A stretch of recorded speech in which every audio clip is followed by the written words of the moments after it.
ঝকঝকা রোদ। আজকে আমরা ফিলিস্তিনি টাইমে এসেছি। এর সাথে আমরা যেটা জানতে পেরেছি যে ইসরায়েলের আগে সমুদ্র জেলার অন্যান্য যারা ছিল ওটা আলাদাভাবেই গিয়েছিল, আমরা ভিন্নভাবে গিয়েছিলাম। তাদের সবগুলি জাহাজকে আটক করেছে। আমরা সবচাইতে বড় জাহাজ এবং আমাদের সাথে 8টা ছোট নৌকা একই সাথে পাড়ি দিয়েছিল, একটু আগে পাড়ি দিয়েছিল আমাদের।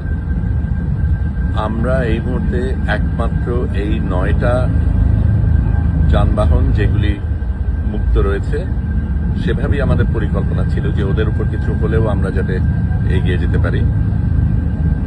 আমরা আজকে ফিলিস্তিনি টাইম জোনে এসেছি, এখনো দূরত্ব রয়েছে, তবে আজকে আমরা এই 8টা ছোট নৌকাকে পার হয়ে যাব এবং তারপর থেকে আমাদের এই জাহাজটাই সবচেয়ে আগে থাকবে।